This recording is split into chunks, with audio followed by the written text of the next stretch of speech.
Jesus loves you. God bless you. God bless you. 선물. 감사합니다.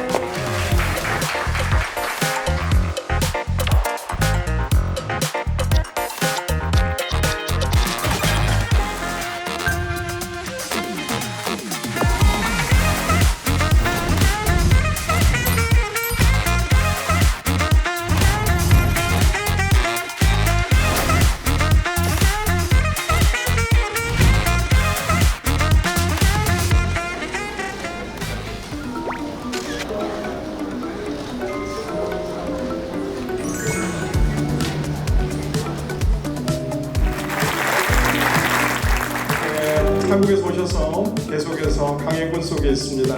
우리 조혜련 집사님 오늘 나오셔서 오십시오 진행하실 텐데 뜨거운 사랑과 환영의 박수와 함께 맞이하겠습니다.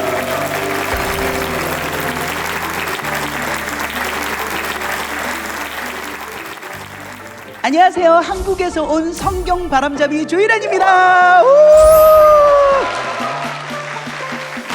여러분들 오십쇼 다 아시죠?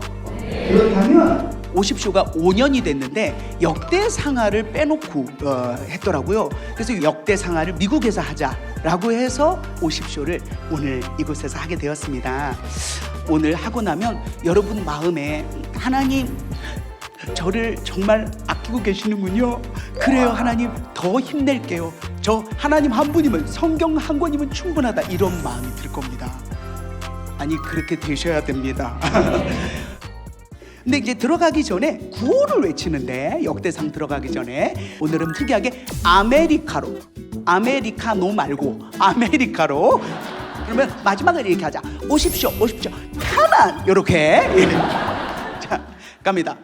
모든 사람이 성경을 알게 되는 그날까지 아메리카로 오십쇼 오십쇼 가만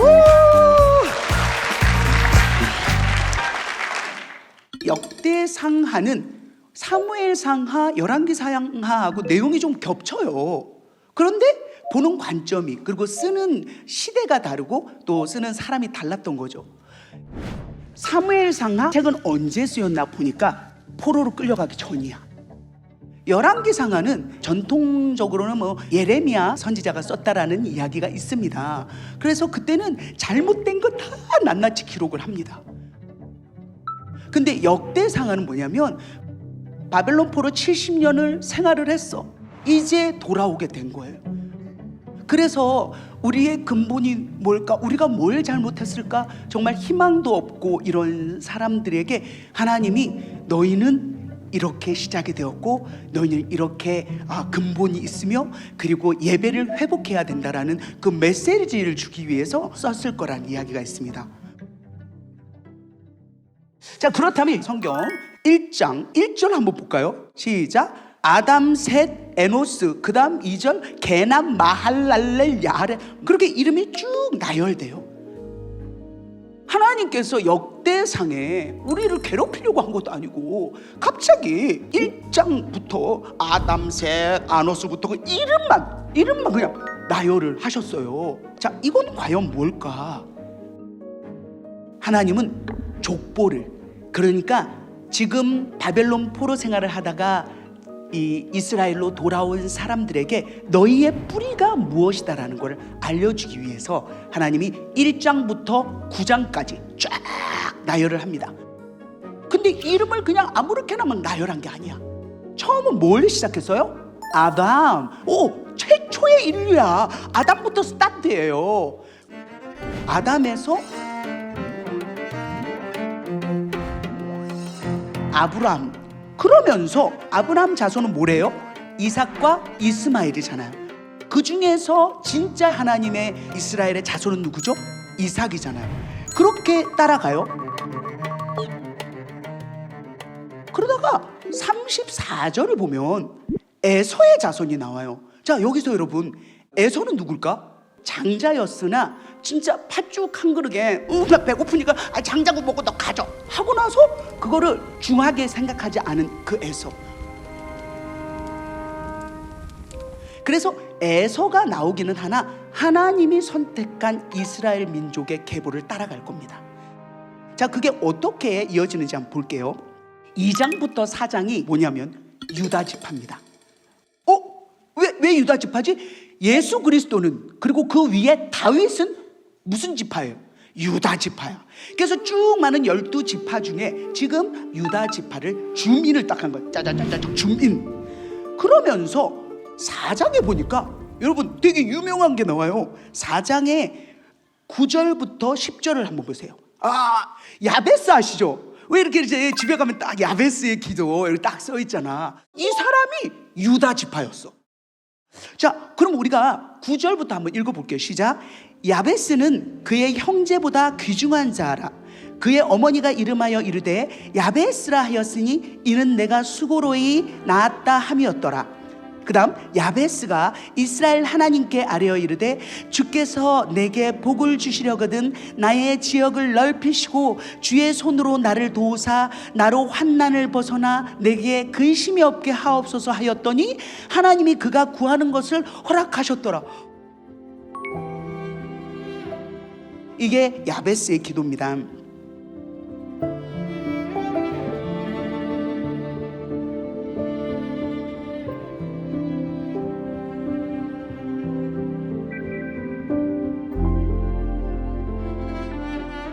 자, 다음은 5장입니다. 5장에는 누구를 표현하느냐? 르우벤, 갓, 므낫세 반지파. 자, 여러분 보세요. 삐삐삐삐삐삐. 여호수아 때 요단강 서쪽으로 넘어오기 전에 이 세 지파가 저기요, 우리는 요단 동쪽에 여기서 자리를 잡을 테니까 여러분들이 서쪽에서 자리를 다 잡기 전에는 저희도 여기서 살지 않고 다 싸우고 끝나면 돌아오겠습니다 해서 요단 동쪽에 살게 된 사람들이에요. 근데 이 사람들의 결과가 어떻게 됐는지 한번 볼게요. 5장 25절입니다. 시작. 그들이 그들의 조상들의 하나님께 범죄하여 하나님이 그들 앞에서 멸하신 그 땅 백성의 신들을 간음하듯 섬긴지라. 그래서 그러므로 이스라엘 하나님이 아수르 왕 불의 마음을 일으키시며 아수르 왕 디글랏 빌레셀의 마음을 일으키시매 곧 르우벤과 갓과 므낫세 반지파를 사로잡아 할라와 하볼과 하라와 고산강가에 옮긴지라. 그들이 오늘까지 거기에 있으니라. 그러니까 이 사람들은 어떻게 되냐면요, BC 722년에 북이스라엘이 완전히 망해요. 누구에 의해서? 아수르에 의해서. 그 전에 이 사람들이 먼저 망했어요. 얘네가 아웃되고 그 다음에 북이스라엘이. 그러니까 어떻게 보면 하나님은 요단 서쪽을 자리 잡으라 했는데 먼저 욕심이 낸 그것도 어쩌면은 그들의 욕심이 아니었을까, 이것을 표현했습니다. 자, 그 다음 하나님이 집중하려고 하는 지파는 바로 레위 지파입니다. 왜냐하면 포로 생활을 하다가 돌아왔기 때문에 이제 정말 하나님을 향한 예배를 드려야 되기 때문에 레위 지파 중심으로 이야기합니다. 그래서 6장을 보면 제사장 계열과 성전 봉사자들의 족보입니다.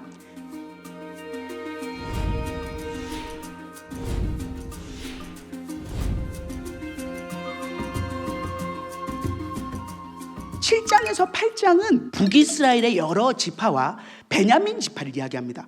북이스라엘의 여러 지파는 뭐죠, 여러분? 그래, 북이스라엘하고 남유다가 나눠가지고 10지파가 북이스라엘이었어. 그런데 지금 현재 이 글을 쓸 때는 어땠어요? 북이스라엘은 다 사라졌어요. 그렇지만 하나님은 그 사람들의 이름을 떠올리며 기록하게 하셨어요. 역대상에 에브라임, 므낫세, 아셀, 이사갈 등을 기록했습니다. 그리고 특히 뒤에 베냐민 지파. 베냐민 지파는 여러분 남유다에 두 지파 있었잖아요. 두 지파가 누가? 유다 지파와 베냐민 지파였어요. 근데 이 베냐민 지파를 왜 여기다가 특별히 썼을까? 7장 8장에 왜 그랬냐면 뒤에 곧 9장에 베냐민 지파 출신의 사울의 이야기가 나올 겁니다. 그죠? 근데 여러분 사무엘상을 보면요, 사울이 엄청 길게 등장한다. 그런데 역대상에는 사울이요 죽었다 요것만 나와요. 진짜. 그래서 어떤 사람들이 이래, 사무엘상아, 열왕기상아, 역대상아 뭐 이렇게 똑같은 걸 반복해. 그리고 이사야서는 또 써놨네 막 이러잖아. 다 보는 관점이 다르기 때문에 그렇게 보시면 안 됩니다. 9장은 포로 귀환 후에 예루살렘에 정착한 사람들의 이름이 나옵니다.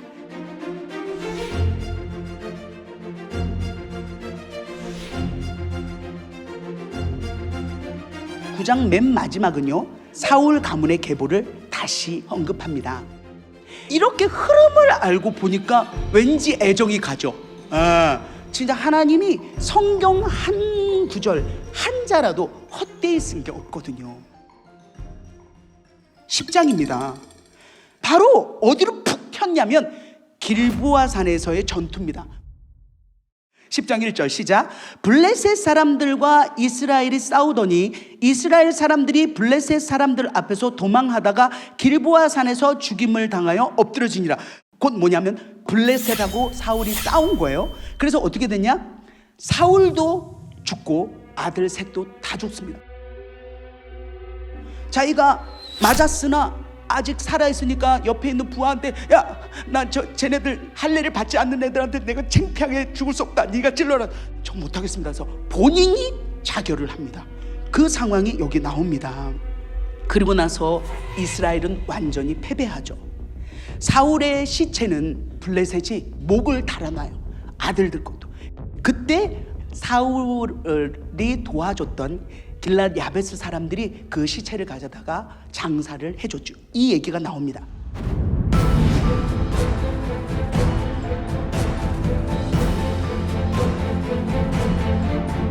이제 다윗의 왕조의 이야기가 11장부터 29장까지 쭉 이어질 거예요. 자, 분위기는 어떻게 되냐면 남쪽 헤브론에서 이미 다윗이 유다 지파의 왕으로 세워져 있었어요. 그래서 온 이스라엘이 다윗에게 기름 부음을 하는 것부터 시작을 합니다.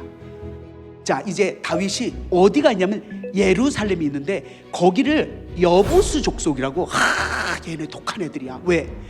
여호수아도 누구도 지금까지 거기를 못 뺏었어. 그러니까 가나안 땅에 우리가 다 들어왔잖아요. 들어왔을 때 여부스 족속이 차지한 어디라고? 예루살렘. 여기를 차지하지를 못했다니까. 그런데 어떻게 됐어요? 하나님은 그것을 바로 차지하게 하셨어요. 그래서 그 성이 어떻게 됐다? 다윗성이 됐습니다. 자, 그 다음 11장 10절부터는 공동체의 중요성을 이야기할 건데요. 이 다윗이 어려울 때부터, 왜 어려웠죠? 그 여자들이 이게 소문을 냈잖아. 골리앗하고 싸우고 나서 사울이 죽인 사람은 천천히요, 다윗은 만만이다, 10배잖아. 사울이 그때부터 질투의 영이 들어와 갖고 평생을 걔 죽을 때까지 다윗 죽일 거야, 그리고 3,000명을 끌고 다녔잖아. 그런데 다윗이 정말 힘들고 할 때 한 사람 한 사람, 자기도 몸이 안 좋거나 아니면 약하거나 상처가 많은 사람 모여들기 시작한 거야. 그 사람들이 나중에 다윗의 용사들이 돼요. 그러니까 뛰어나고 능력 있는 이게 장군 이런 사람들이 아니라 정말 공동체가 필요한 사람들이 모이니 어마어마한 힘이 된 거지. 그 이야기를 합니다. 여기에 유명한 사건이 있습니다. 뭐냐면 11장 16절에 뭐가 있냐면 다윗은 산성에 있었어요. 블레셋 사람들이 어디까지 쳐들어왔냐면은 베들레헴까지 온 거예요. 거기를 차지하고 있는데 다윗이 어디 출신이에요? 베들레헴 출신이야. 그러니까 거기 우물물이 너무 먹고 싶은 거야. 왜 우리 그런 거 땡기는 거 있잖아. 제주 먹고 싶다. 예를 들어 우리 고향에 그 있잖아. 왜 이렇게 옛날에 이게 그 약수물, 달 약수물 막 달리다가 물 한 잔 먹을 때 너무 달고 맛있어, 뭐 이런 물 있잖아. 있을 거 아니에요. 그 물이 너무 땡기는 거야. 그래서 그냥 한마디 해서 베들레헴의 그 우물물 시원한 거 한 잔 했으면 좋겠다고 그 얘기를 그냥 쓱 흘린 거야. 근데 아까 얘기했잖아. 정말 다윗을 아끼는 그 공동체의 장수들이 그 블레셋 사람들을 해치고 물을 들어갔어요. 엄청 많이 떠왔어. 목숨 막 진짜 상처 나면서 떠왔겠지. 왕이요, 물을 떠왔습니다. 와, 진짜 너무 마음이 아픈 거야. 자기가 진짜 흘린 말을 찰떡같이 들어가지고 목숨을 걸고 가서 물을 떠왔잖아요. 난 이 물을 못 마신다. 우리 장수들의 이 목숨을 바쳐서 떠온 물을 내가 마실 수 없다. 그리고 하나님께 드리는 거예요. 그러니 하나님이여, 내가 결단코 이런 일을 하지 아니하리이다. 생명을 돌아보지 아니하고 갔던 이 사람들의 피를 어찌 마시리까 하는 거예요. 여러분들이 담임 목사님이 난 정말 제주 물 좀 마시고 싶다. 여기서 10시간 반을 타고 다시 국내선 타고 제주도 갔다 온 거랑 같은 거예요. 대박이죠. 이런 이야기는 공동체, 예배, 하나됨, 이거를 역대상에는 부각을 시킵니다. 그러니까 전혀 내용이 달라요. 그러니까 새롭지. 자, 12장 갑니다. 12장에는 너무도 감동적인 이야기가 있어요. 지금 아직 사울이 죽은 게 아니야. 이거는 이제 과거 얘기를 하는 거예요. 한번 1절을 한번 읽어봐요. 어떤 일이 있었는지. 시작. 다윗이 기스의 아들 사울로 말미암아 시글락에 숨어 있을 때에 그에게 와서 싸움을 도운 용사 중에 든 자가 있었으니 그 다음 그들은 활을 가지며 좌우 손을 놀려 물매도 던지며 화살도 쏘는 자요 베냐민 지파 사울의 동족인데 그 이름은 이러하니라. 그리고 대박, 뭐야? 그러니까 사울에 소속되어 있는 베냐민 지파 사람들 중에 다윗이 옳다라고 생각한 사람들이 다윗에게 붙었다라는 거예요. 자, 그리고 갓 지파가 다윗의 사람이 됐는데 뭐라고 써있냐면 15절 한번 읽어볼게요. 시작. 정월에 요단 강물이 모든 언덕에 넘칠 때에 이 무리가 강물을 건너서 골짜기에 있는 모든 자에게 동서로 도망하게 하였다. 그러니까 다윗을 도우기 위해서 홍수가 넘쳐날 때 그 요단강을 건너서 합류를 했다라는 이것까지 써놨습니다. 32절을 한번 읽어보도록 하겠습니다. 이사갈 자손 중에서 시세를 알고 이스라엘이 마땅히 행할 것을 아는 우두머리가 200명이니 그들은 그 모든 형제를 통솔하는 자이며, 그러니까 그 시대를 알고 지금 흐름이 어떻게 되어간다는 걸 깨달은 거죠. 하나님께서 그들에게 갓 지파든 베냐민 지파든 다윗을 왕으로 섬기겠다라고 생각한 사람들에게는 가라는 마음을 주신 거예요. 그래서 온 지파가 헤브론에 모이는데 12장 마지막에는 3일간 잔치를 벌이며 다윗의 공동체가 된 것을 너무도 기뻐하는 그 이야기가 나옵니다. 13장은 다윗이 맨 처음에 왕이 되었을 때 무엇을 생각했을까요, 여러분? 무엇을 생각했을까? 정치? 군사? 아니에요. 언약궤였어요. 언약궤. 지금 언약궤가 어디 있을까? 삐르르르 돌아보면 사무엘 시대에 기럇 여아림이라는 곳에 있어요, 지금. 그러니까 다윗은 그 언약궤를 가지고 오고 싶은 거야. 그래서 어떻게 했냐면 맨 먼저 언약궤를 가져옵니다. 그런데 안타까운 건 공부를 많이 안 해가지고 그거를 어떻게 했냐면은 새수레에 실었다. 그래서 다윗은 이렇게 가는 거야. 좋아 가는데 가다가 소가 이렇게 하다가 돌뿌리가 있었는지 어쨌는지 아니면 옆에 소랑 싸웠는지 두 마리가 끌었거든. 저로 비켜 하니까 이렇게 됐나 봐. 그래갖고 언약궤가 흔들린 거야. 그럼 어떻게? 언약궤 흔들면 안 되잖아. 그래서 우사가 잡았어. 못 도망가게 이렇게 잡아서 그 자리에서 바로 죽습니다. 너무도 다 놀란 거죠. 가장 놀란 게 다윗이에요. 그래서 어떡하지? 그래갖고 오베데돔이라고 그 가까운 쪽에 두게 됩니다. 그리고 14장은 분위기가 바뀌어집니다. 다윗이 왕이 되었다고 블레셋이 마지막 발악을 합니다. 이제 봐봐요, 여러분. 블레셋이 쳐들어와. 어찌됐든 기선제압을 할 거 아니야. 그때 두 번이나 하나님 어떻게 할까요? 한 번 이겼어. 또 쳐들어와.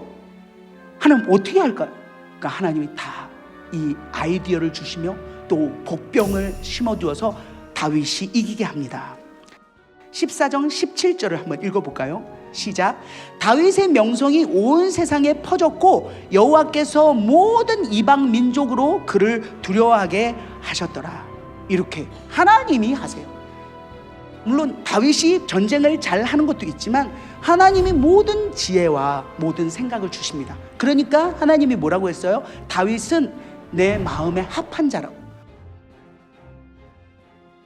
자, 이제 다시 15장으로 오면 다윗은 뭘 마무리해야 될까요? 그렇지, 언약궤를 마무리해야지. 그래서 다시 언약궤 이야기로 돌아옵니다. 어떻게 됐냐면 다윗이 엄청 공부를 해서 자, 찾아봐, 율법 찾아봐. 이 고핫 자손이 이 채를 이렇게 들어서 그리고 가는구나. 그리고 정말 몸을 정결하게 하고 옷을 갖춰 입고 비파와 수금과 이런 걸로 진짜 하나님을 찬양하며 그렇게 하는 거구나. 다 공부를 했어. 그래서 규례대로 하기를 마음먹습니다. 15장 13절을 한번 읽어볼까요?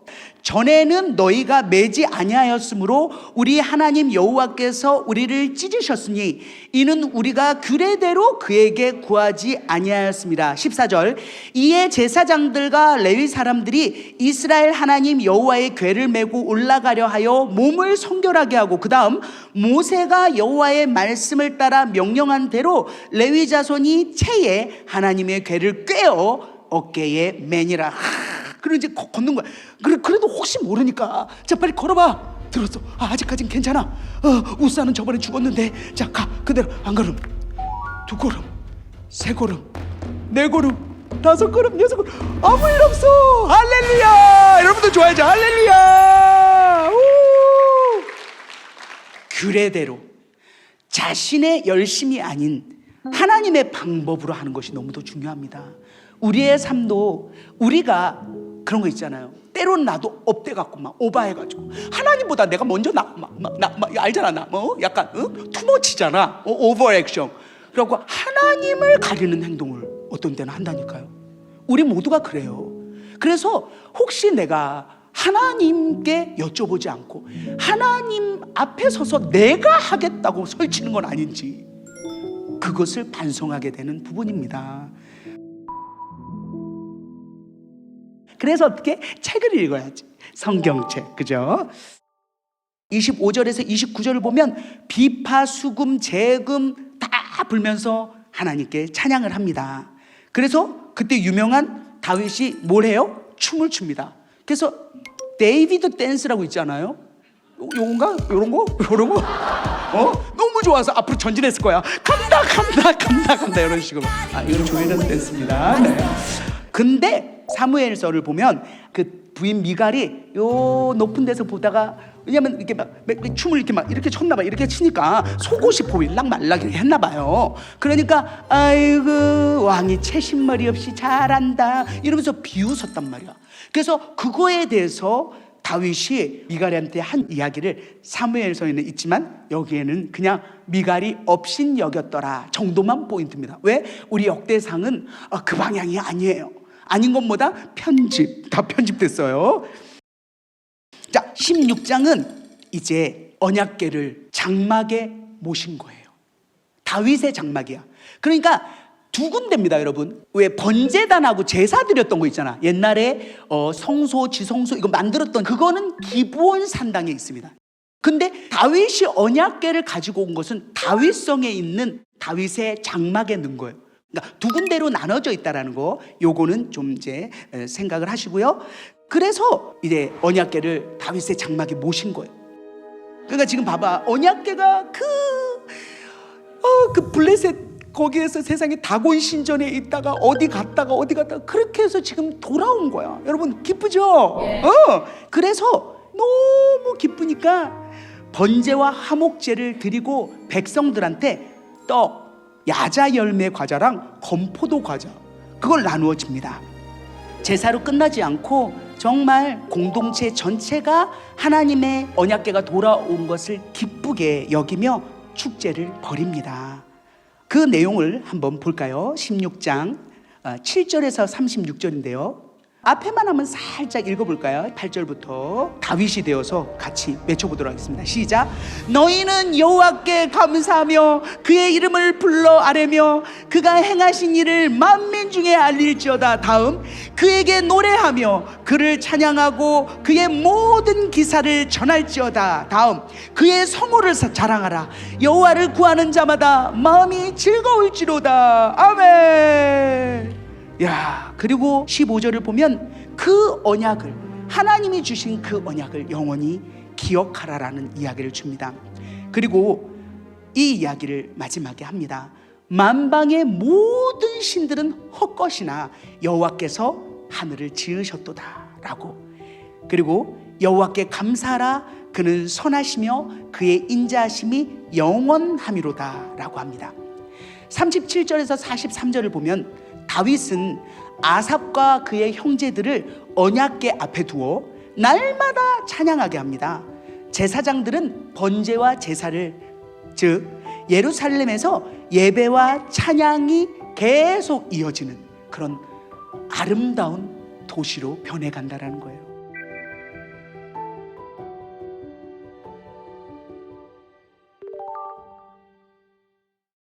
자, 이제 17장부터 갈 겁니다. 이 17장은 너무도 중요합니다. 다윗이 이렇게 보니까 본인은 너무 백향목으로 만든 궁에 살고 있는 거야. 우리 하나님은 덩그러니 그냥 휘장. 그래서 다윗이 성전을 준비합니다. 제사장 직분의 군사 조직 찬양됩니다. 그 세팅을 언제 했다? 이때 다윗 때 한 거예요. 이제는 알겠죠? 다윗의 마음에 교만이 들어온 거예요. 하나님이 진노하십니다. 하늘에서 불이 떨어지고. 근데 대박! 여기가 뭔지 알아요? 보면서 지금 이런 내용이 이렇게 다를 수가. 혼자서 막 웃는다.